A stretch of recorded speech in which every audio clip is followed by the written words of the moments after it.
గౌరవ ప్రధానమంత్రి గారు పిలుపు మేరకు రెండో విడత వికసిత్ భారత్ సంకల్ప యాత్ర కాకినాడ నగరంలో జరుగుతూ ఉంది.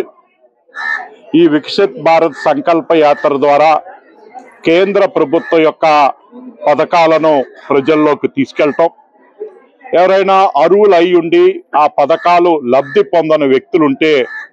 వారికి లబ్ధి చేకూర్చటం, ఆ విధంగా దేశంలో పూర్ ఆఫ్ ది పూర్ అతి పేదవాడికి కూడా కేంద్ర ప్రభుత్వం యొక్క పథకాలు లభ్యం అయ్యే విధంగా ఈ వికసిత్ భారత్ యాత్ర ఎంతగానో ఉపయోగపడుతూ ఉంది. అనేక మంది మహిళలకి ఈ వికసిత్ భారత్ యాత్రలో ఉచితంగా గ్యాస్ కనెక్షన్ ఇవ్వటం కానివ్వండి, అలాగే ఏదైతే ఆయుష్మాన్ భారత్ పేరు మీదుగా ఉచితంగా 5 లక్షల కార్డు ఇవ్వటం కానివ్వండి, అలాగే ప్రతి పేదవాడికి ఇల్లు ఉండాలనే లక్ష్యంతో నరేంద్ర మోడీ గారు తీసుకుని వచ్చిన ప్రధానమంత్రి ఆవాస్ యోజన కానివ్వండి, ఈ ప్రతి ఇంటికి ప్రతి పేదవాడికి కూడా మరుగుదొడ్డి,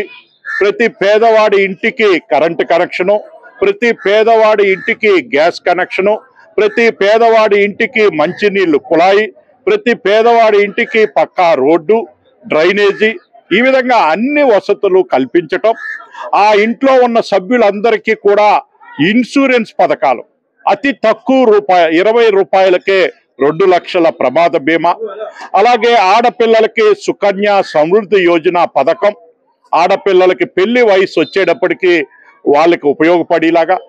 ఈ విధంగా అనేక కార్యక్రమాలు. ఇప్పటి వరకు ప్రభుత్వ ఉద్యోగస్తులకు మాత్రమే ఉన్న పెన్షన్ని పేదవాళ్ళకు కూడా పెన్షన్ సదుపాయాన్ని కల్పించటం, ఈ విధంగా తీసుకొచ్చిన అనేక పథకాలని ప్రజలకు ఉపయోగపడటం ద్వారా ఆ విధంగా భారతదేశంలో ఉన్న పేదవాళ్ళందరూ కూడా అభివృద్ధి చెందటం ద్వారా మన భారతదేశం ఏదైతే 2047 నాటికి ప్రపంచంలోనే నెంబర్ 1 దేశంగా దేశ ప్రజలందరూ కూడా భాగస్వామ్యం అవ్వాలనే లక్ష్యంతో